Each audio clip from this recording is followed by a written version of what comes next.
The Wii U has been struggling to get exclusive titles for its system, games being delayed or just plain cancelled. However, Platinum Games has finally released the much delayed Wonderful 101 for the system a few weeks ago in Europe and is out in the US on the 15th of September. Known for making games including the incredible Bayonetta, Platinum Games has once again created a new IP that uses all the tools the Wii U has to offer. Is this game as wonderful as the title says it is, or should it remain unplayed on the Wii U like many other games on the system?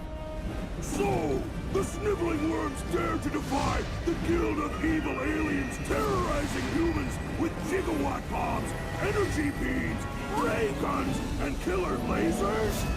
This time, Earth is under attack by Gethjerk, and humanity's first line of defense is the wonderful 100. Humans powered by sentinel suits, ultra-dense exoskeleton biometallic fibers, granting them super strength. With these suits, the wonderful 100 can unite forms to create weapons out of people. The 100 will be sent around the planet to defend key locations, where it's keeping Earth's shield up so the rest of the alien armada can't break through. Identify yourself. At last, I lay eyes on the pathetic planet CHIQ. What do you call it? Dearth? Dearth? Wait, Blue, is that like the official name? Are you kidding me? With this, you'll be following quite a varied cast of characters with their own personalities and flaws that brings this kind of generic story to life.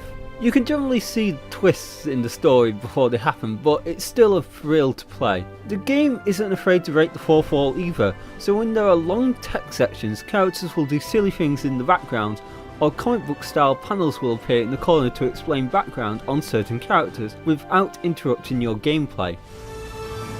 You rock, Yellow! Come on, man, catchphrase time, let's hear it!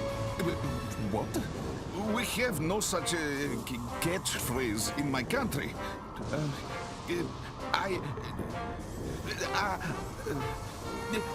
Нет, I have nothing.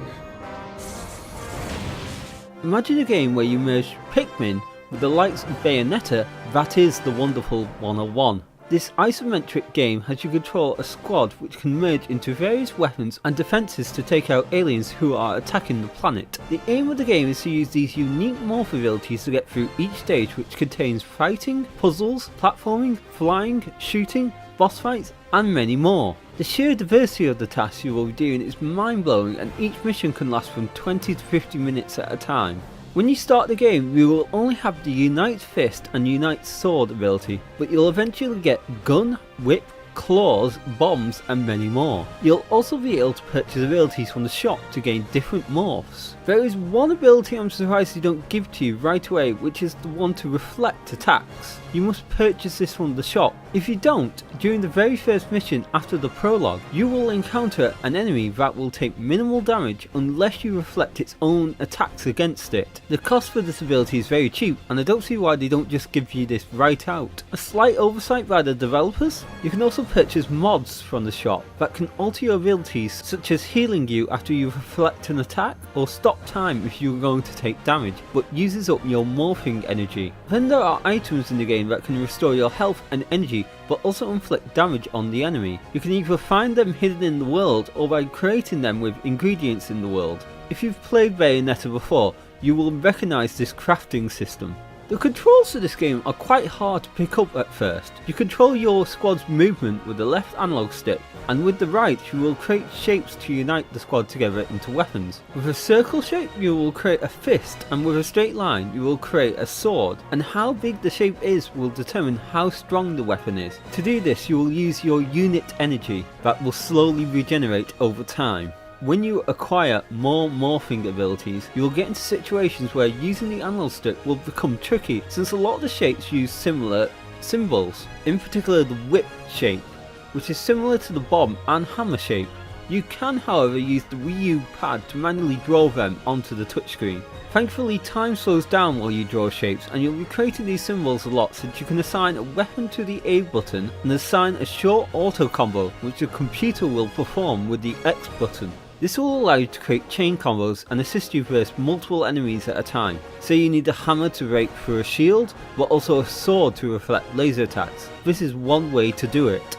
It is all a bit chaotic at first, and when the game throws a diverse array of aliens at you with different strengths and weaknesses, it took me a good 3 hours to get used to controls, but once mastered, combat is fast, slick and plain fun. Quick time events are a big thing in this game, but they're very different from your standard quick time events. Instead, you are given a few seconds to draw a particular morph weapon symbol to counter a certain attack. You're also awarded with how big the symbol is, and you get more currency which you can spend at the shop later. It is the most fun I've had with quick time events for quite some time, since the game action is frozen while you perform these commands, so you can actually enjoy the outcome of the quick time action you've just performed without stumbling around looking at the gamepad. When you're not running around, the game will introduce unique gameplay variations as well. 1 second you'll be fighting an enemy Geth Jerk unit, the next you're on an on-rails section shooting down enemy crafts and many more. I won't spoil them in this review, but there's some great callbacks to classic video game series. Every level is split up into missions and you'll be ranked with speed,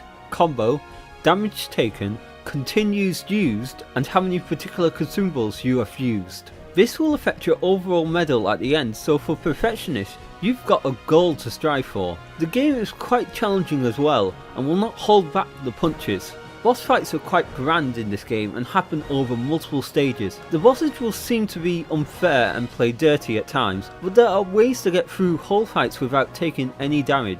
If you do die, the game will let you continue where you left off and any damage inflicted on the boss will remain. You have 5 continues per mission before it's game over. It's a nice happy medium for players looking for a hard challenge, but also for those who just want to play the game for fun. What's the matter, bro?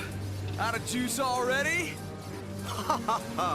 I've got more juice than you can possibly imagine. Told you so. You see, I've been watching you for some time now, and I am fully aware that you defeating me is technically impossible. Hey, how'd he do that?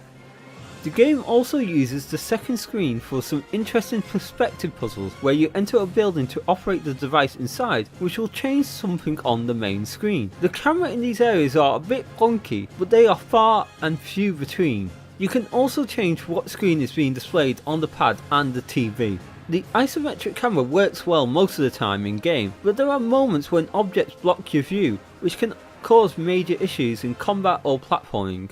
Wow, look who's here. Ah, finally! Drink in moderation. Go. Honesty is the best policy. Look, the good old days are over. This is his thing, right? Oui. There are 100 of these, no? Shit. Visually, the game is beautiful to watch and play. The art direction suits it well and reminds me of a Saturday morning cartoon. The character models are detailed even if they're so tiny, and it's easy enough to identify your character and enemies even in these chaotic fights. Level design can seem linear at times, but there are a lot of hidden side paths and secrets in the game. You'll be travelling all over the earth, so you'll be in lots of different environments as well. You will go to places that you don't expect either. Voice work is excellent and brings each of the main characters to life, and the actors deliver on the lines perfectly. Music is also brilliant and gets you pumped up for fighting and the urgencies of the 100 mission. I did notice in some of the bigger epic fights, the frames do drop, especially versus one of the main bosses in the game, Prince Orchid.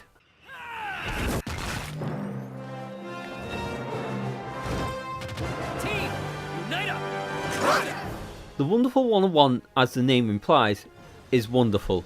Platinum Studio has spent a lot of time and care in making this title. The game will take around 12 plus hours to complete, and you will experience new game types all the time. New difficulties are unlocked once the game is beaten, and you can go through the previous levels with all your abilities, so you can find all those collectibles and increase your overall rank in the missions you failed at.